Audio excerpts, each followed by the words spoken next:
Hi friends, నేను మీ పావనిని. Welcome back to our channel. ఈరోజు మనం చేసే రెసిపీ వచ్చేసి పన్నీర్ మసాలా కర్రీ ఎలా చేయాలో చూపించబోతున్నానండి.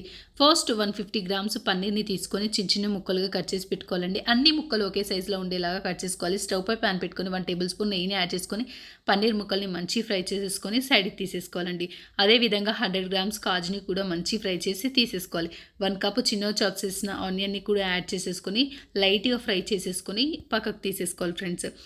తర్వాతకి దీంట్లోకి మనం 1 కప్పు చిన్న చాప్ చేసిన టమాటో ముక్కల్ని, 5 to 6 పచ్చిమిర్చిని, అదేవిధంగా ఒక 50 గ్రామ్స్ చిన్న చాప్ చేసిన ఇక్కడ కాజు ముక్కల్ని కూడా యాడ్ చేసేసుకొని కొంచెం సాల్ట్ని యాడ్ చేసేసుకొని టమాటో ముక్కలు బాయిల్ కావడం కోసం కొంచెం సాల్ట్ని యాడ్ చేసేసుకొని అదేవిధంగా 2 దాల్చిన చెక్కలని, 4 లవంగాలని, 2 యాలక్కాయలని, 1 స్టార్ పువ్వుని యాడ్ చేసేసుకొని మసాలాని మంచిగా ఫ్రై చేసుకోవాలండి. ఈ మసాలాని దీంట్లో వేయడం వల్ల టేస్ట్ అనేది చాలా బాగా వస్తుంది. స్టవ్ పై ప్యాన్ పెట్టుకొని 4 టేబుల్ స్పూన్స్ ఆయిల్ని యాడ్ చేసుకొని కొంచెం జీలకర్ర, కొంచెం ఆవాలని, 2 బగారా ఆకులను కూడా యాడ్ చేసుకొని పోపు మంచి చేసుకున్న తర్వాతకి ముందుగా మనం ఫ్రై చేసి పెట్టుకున్న ఆనియన్ ఉంది కదా, అది పేస్ట్ చేసి దీంట్లో యాడ్ చేసుకోవాలండి.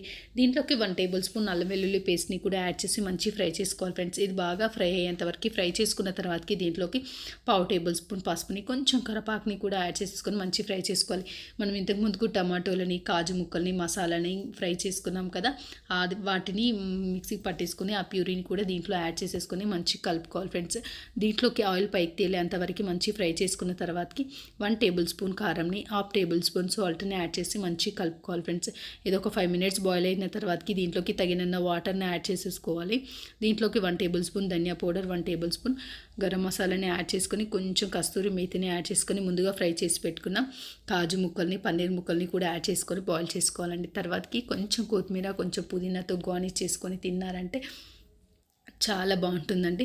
ఇది అన్నంలోకైనా, చపాతీలోకైనా, పూరీలోకైనా, దేంట్లోకైనా చాలా బాగుంటుంది ఫ్రెండ్స్. తప్పకుండా ట్రై చేసి చూడండి. చాలా బాగుంది కదా, మీకు కూడా నచ్చుతుందని అనుకుంటున్నాను.